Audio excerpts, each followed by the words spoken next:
கர்த்தருடைய பரிசுத்த நாமத்துக்கு ஸ்தோத்திரம். இன்னைக்கு நம்ம ஆதியாகமம் 14ஆம் அதிகாரத்தை வாசிக்கலாம். இதுவரை 13 அதிகாரங்கள் என்னோடு கூட பயணித்தவர்களுக்கு நன்றி. இப்போது 14ஆம் அதிகாரத்தை நம்ம வாசித்து தியானிக்கலாம்.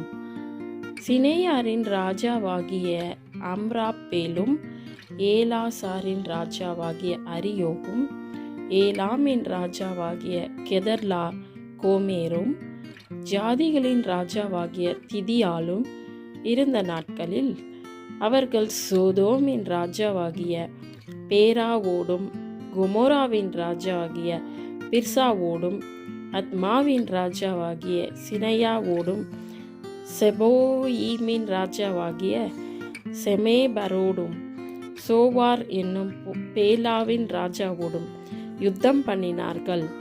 இவர்கள் எல்லாரும் உப்பு கடல் ஆகிய சித்தீம் பள்ளத்தாக்கிலே கூடினார்கள். இப்போ பார்த்தீங்கன்னா சோதோமுக்கும் கொமோராவுக்கும் எதிராக பல ராஜாக்கள் எழும்பி முதலாக ஒரு பெரிய யுத்தம் அங்கே முதல் தடவையாக நடக்கிறதை நம்ம பார்க்குறோம். இந்த உப்பு கடல் என்று சொல்லப்படுவது டெட் சி இப்போ வரைக்கும் இருக்குது, உங்களுக்கே தெரியும். இவர்கள் 12 வருஷம் கெதர்லா கோமேரை சேவித்து 13ஆம் வருஷத்திலே கலகம் பண்ணினார்கள். 14ஆம் வருஷத்திலே கெதர்லா கோமேரும் அவனோட குடியிருந்த ராஜாக்களும் வந்து அஸ்தரோத் கர்னாயிமிலே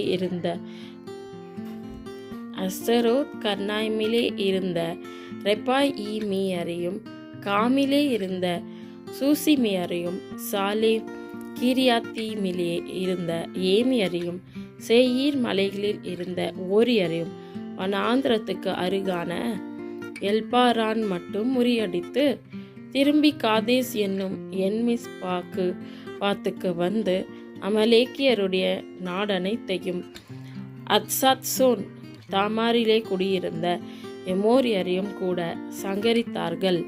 அப்பொழுது சோதோமின் ராஜாவும் கொமோராவின் ராஜாவும் அத்மாவின் ராஜாவும் செபோயீமின் ராஜாவும் சோவார் என்னும் பேலாவின் ராஜாவும் புறப்பட்டு சித்தீம் பள்ளத்தாக்கிலே ஏலாமின் ராஜாவாகிய கெதர்லா கோமேரோடும் ஜாதிகளின் ராஜாவாகிய திதியாலோடும் சினேயாரின் ராஜாவாகிய அம்ராப்பேலோடும் ஏலாசாரின் ராஜாவாகிய அரியோகோடும் யுத்தம் பண்ண புறப்பட்டு அந்த 5 ராஜாக்களோடும் இந்த 4 ராஜாக்களும் யுத்தம் பண்ணினார்கள். அந்த சித்தீம் பள்ளத்தாக்கு எங்கும் நிலக்கீழ் உண்டாகும் கேணிகள் இருந்தது. சோதாம் கொமோராவின் ராஜாக்கள் முறிந்தோடி அங்கே விழுந்தார்கள். மீந்தவர்கள் மலைகளுக்கு ஓடி போனார்கள். இங்கே ஒரு பெரிய யுத்தம் நடக்குது. அதில் ஒரு சிலர் முறிந்து விழுறாங்க, ஒரு சிலர் மலைகளுக்கு தப்பி ஓடுறாங்க.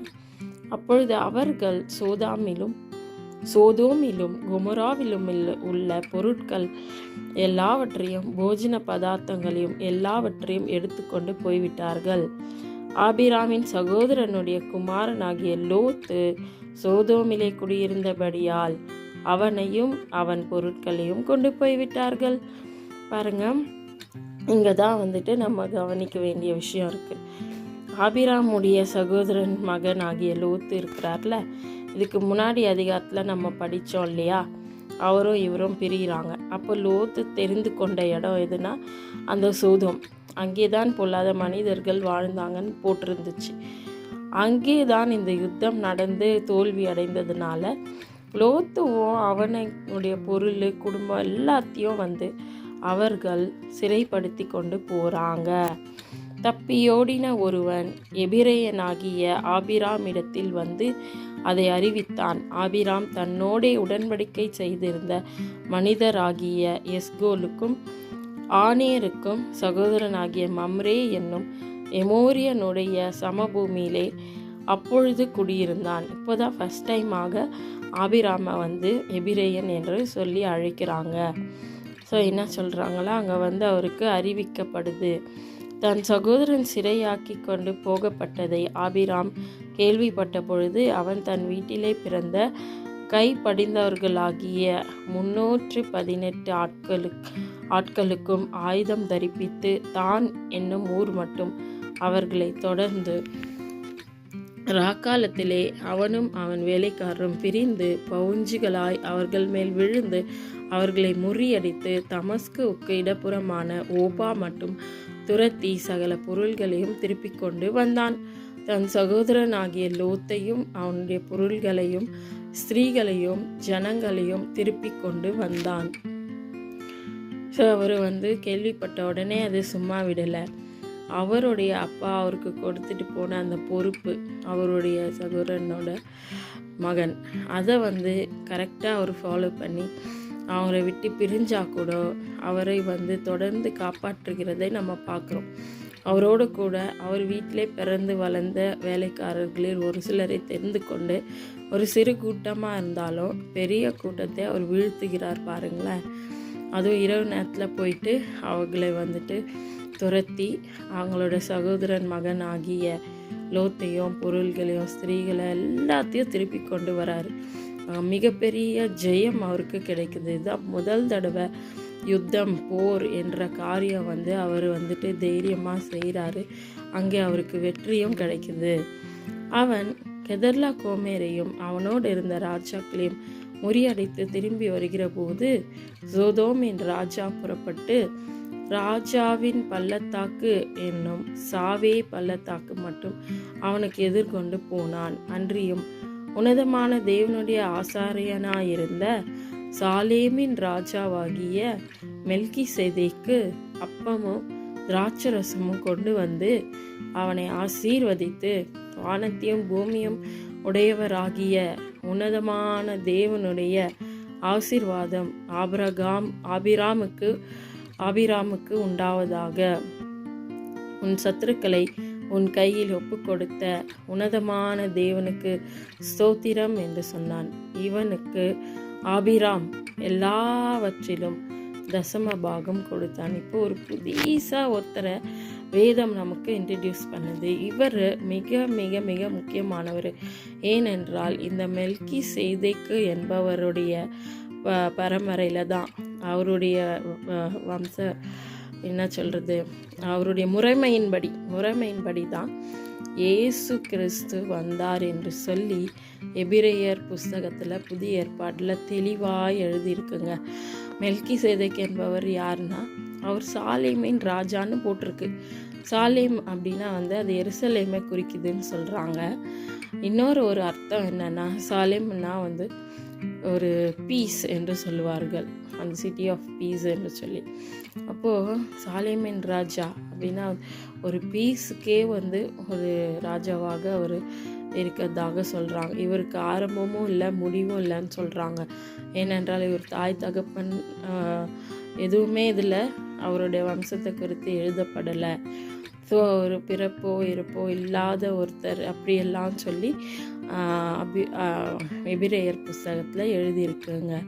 ஸோ இவருடைய இது என்னன்னு பார்த்தோன்னா அவர் ராஜாவாகவும் இருந்தார், ஆசாரியனாகவும் இருந்தார். அதே போல தான் இயேசு கிறிஸ்துவும் இவரை போலவே அவர் ராஜாவாக இருந்தாலும் நமக்காக அவர் ஒரு ஆசாரியனாகவும் இருக்கிறார். பிரியமானவங்களே, இவர் அவர் ஆசீர்வதித்த உடனே அவர் என்ன பண்ணுறாருன்னா ஆபிராம் அவருடைய எல்லாவற்றிலிருந்தும் 10 பங்கை அவருக்கு தசம பாகமாக கொடுக்குறாருங்க. இதுதான் முதல்ல வேதத்தில் தசம பாகத்தை குறித்து எழுதப்பட்டிருக்கு. ஸோ இங்கே அவரை பார்த்து கடவுள் தான் கொடுங்க அப்படிலாம் சொல்ல, அவரே மனதார கொடுக்கறத நம்ம பார்க்குறோம். அதற்கு ஆபிராம் சோதோமின் ராஜாவை பார்த்து ஆபிராமை ஐஸ்வர்யனாக்கினேன் என்று சோதோமின் ராஜா ஆபிராமை நோக்கி ஜனங்களை எனக்கு தாரும், பொருட்களை நீர் எடுத்துக்கொள்ளும் என்றான். அதற்கு ஆபிராம் சோதோமின் ராஜாவை பார்த்து ஆபிராமை ஐஸ்வர்யமாக்கினேன் என்று நீர் சொல்லாதபடிக்கு நான் ஒரு சரட்டையாகிலும் பாதரட்சையின் வாரையாகிலும் உமக்கு உண்டானவைகளில் யாதொன்றையாகிலும் எடுத்துக்கொள்ளேன் என்று வானத்தையும் பூமியும் உடையவராகிய உன்னதமான தேவனாகிய கர்த்தருக்கு நேராக என் கையை உயர்த்துகிறேன். வாலிபர் சாப்பிட்டு போக என்னுடனே வந்த ஆனேர், எஸ்கோல், மம்ரே என்னும் புருஷருடைய பங்கு மாத்திரமே வர வேண்டும். இவர்கள் தங்கள் பங்கை எடுத்துக்கொள்ளட்டும் என்றான்.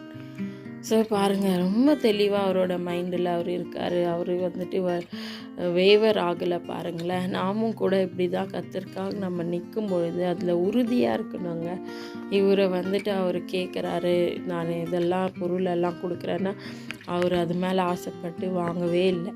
உன்னால் நான் பணக்காரனானு நீ சொல்லவே கூடாது. ஏன்னால் கர்த்தர் ஆல்ரெடி அவரை வந்துட்டு நம்ம ஏற்கனவே படித்தோம், செல்வ சீமானாக தான் வைத்திருந்தார். பொருள் எனக்கு வேண்டாம் என்று சொல்லி பிளெயினாக அவர் சொல்லி விடுகிறார். நாமும் கூட இப்படி தான் இருக்க கடமைப்பட்டவர்களாக இருக்கோம். பிரியமானவங்களே, எப்பொழுதும் நம்ம ஆண்டவரை நோக்கி பார்க்கணும், அவரை விசுவாசிக்கணும். அவர் மேலே நம்ம நம்பிக்கையோ விசுவாசமோ வச்சு ஓடும் பொழுது எவ்வளோ பெரிய சேனையே நமக்கு எதிராக வந்தாலும் அதை ஜெயம் கொள்ள நமக்கு வல்லமை தருகிற தேவனாக அவர் இருக்கிறார். துதிகன மகிமை தேவனுக்கே உண்டாவதாக. ஆமீன்.